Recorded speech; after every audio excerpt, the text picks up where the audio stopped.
Wamos Cross, Awit Gamer, Rosmar Tan, usapang pagtulong tayo. Di ba matulungin kayo? Try nyo kayang i-check yung mga messenger ninyo. Sigurado ako, maraming nagchat-chat sa inyo para humingi ng tulong. Alam ko, hindi nyo pinapansin yan. Dahil mas binibigyan ninyo ng pansin si Diwata dahil matunog yung pangalan. Pero yung mga nagchat-chat sa inyo sa inbox, binabaliwala nyo lang. Dahil wala kayong mapapala. Dahil yung mga nanghihingi sa inyo walang pangalan, hindi kayang iangat yung mga pangalan ninyo sa social media. 'Di ba?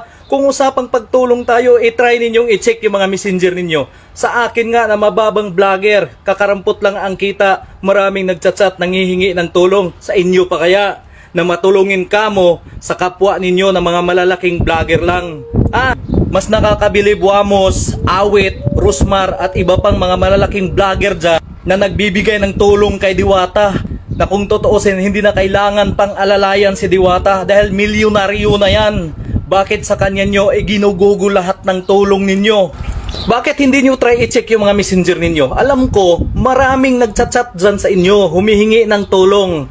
Pero dahil yung mga nanghihingi ng tulong sa inyo, walang pangalan, mababang tao lang, kaya dinididman nyo lang yung mga chat nila sa inyo na paghingi ng tulong. 'Di ba?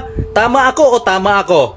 Wamos Cross, Awit Gamer, Rosmar Tan, at sa iba pang mga malalaking vlogger dyan na nagbibigay kay Diwata, na inaangat si Diwata. Baka sabihin na naman ng iba dyan, inggit ka lang dahil hindi ka nabigyan. Hindi ako naiinggit, boy. Alam ko hindi naman talaga natin kayang diktahan si Wamos, si Awit, si Rosmar, at yung iba pang malalaking vlogger dyan na diktahan sila kung sino yung gusto nila bigyan ng tulong. Pero maling-mali yung way ng pagtulong nila. Kasi bakit kay Diwata pa? Dapat Wamos, Awit at saka Rosmar ang binibigyan niyo ng pansin yung mga mahihirap dahil sila ang laging nanonood ng mga video ninyo. Si Diwata ba? Nanonood ba ng video ninyo? Nagsishare ba si Diwata ng mga video ninyo? Hindi. Pero bakit si Diwata yung pinagtuunan ninyo ng pansin na bigyan ng tulong? Kung totoosin, wala na yung time para manood sa mga video ninyo.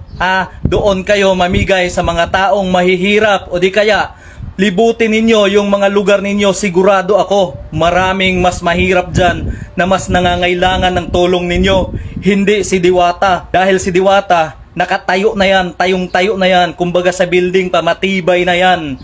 Bakit dyan kayo nagbibigay ng milyones? Alam ko, napakarami ng kababayan ninyo na nangangailangan ng tulong ninyo. Ang daming nagchat-chat sa inyo sa messenger, pero alam ko, dinididman nyo lang dahil wala silang pangalan. Tama ako or tama ako? Dahil ako nga na mababang vlogger lang, maraming nanghihingi ng tulong sa inyo pa kaya na kadalasang nakikita nila sa mga video ninyo na namimigay kayo ng pira. Pakidalaw yung mga messenger ninyo dahil sigurado ako maraming taong mahihirap ang mas nangangailangan ng tulong ninyo kumpara dyan sa Diwata na binubuhusan ninyo ng milyones.